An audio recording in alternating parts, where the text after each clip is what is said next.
স্কুলের মাঠ আপনারা দেখুন আজকে কানায় কানায় পরিপূর্ণ হয়ে গেছে।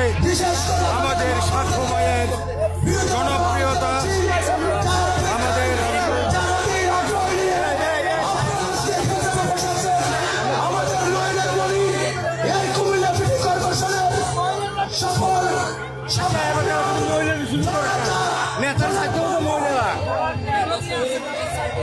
আমাদের সমস্ত মাঠ আমাদের কানায় কানায় পরিপূর্ণ হয়ে গেছে।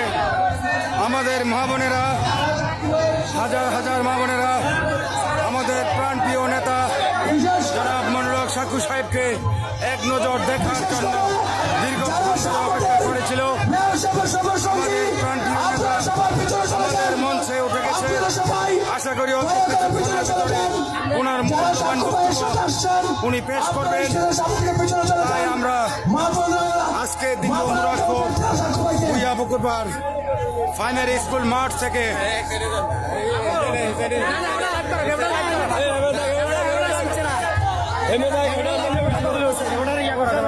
আমরা কানায় কানায় পরিপূর্ণ হয়ে গেছে। আমরা দেখিয়ে দিতে চাই যে এই মুরাদপুরের ঘাটি সাক্ষ্য ভাইয়ের ঘাটি, এই মুরাদপুরের মাটি সাক্ষ্য ভাইয়ের ঘাটি। আজকে আমাদের এখানে হাজার হাজার মুরব্বিয়ান আমাদের বাচ্চারা আছেন, আমার সমবয়সী আমার বাচ্চারা আছেন। আমরা কারোকে 1 টাকা দাদন দিয়ে আমরা আনি নাই। আমি আবারও আমার বিপক্ষের বন্ধুদেরকে বলবো যে আমাদেরকে জায়গায় জায়গায় ব্যারিকেড দিয়ে আমাদেরকে প্রতিবন্ধত করে আমাদের মিটিংকে দমিয়ে রাখা যায় নাই।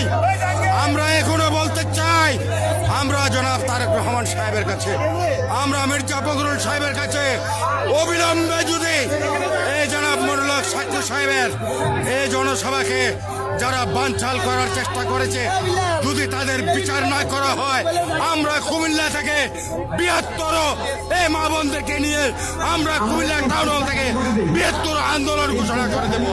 আমরা প্রয়োজনে কুমিল্লার রাজপথ বন্ধ করে দেব। আমরা সাক্ষু সাহেবের জনসভা কেন ওদের বাধা দেওয়া হয়? আমরা সেই বিচার চাই। আমরা মির্জা ফখরুল সাহেবের কাছে আমরা সেই বিচার চাই। জনাব তারেক রহমানের সাহেবের কাছে আমরা সেই বিচার চাচ্ছি। আমাদের বিচার যদি অবিলম্বে না করা হয়, আমরা বললাম যে আমাদের বিচার না পেলে আমরা কুমিল্লা বিশ্ব রোড আমরা অবরোধ করব। অবিলম্বে আমরা আমাদের বিচার চাই। আমরা শান্তিপূর্ণ সমাবেশ করার জন্য আমাদের নেতা বলেছিল, আমরা শান্তিপূর্ণভাবে বিগত 15 দিন মাঠে আমরা কাজ করেছি। আমরা কারো সাথে আমরা আমাদের সময় হয়েছে তো আমরা 5 মিনিট বিরতি দিচ্ছি, জাস্ট 5 মিনিট। আমাদের মসজিদ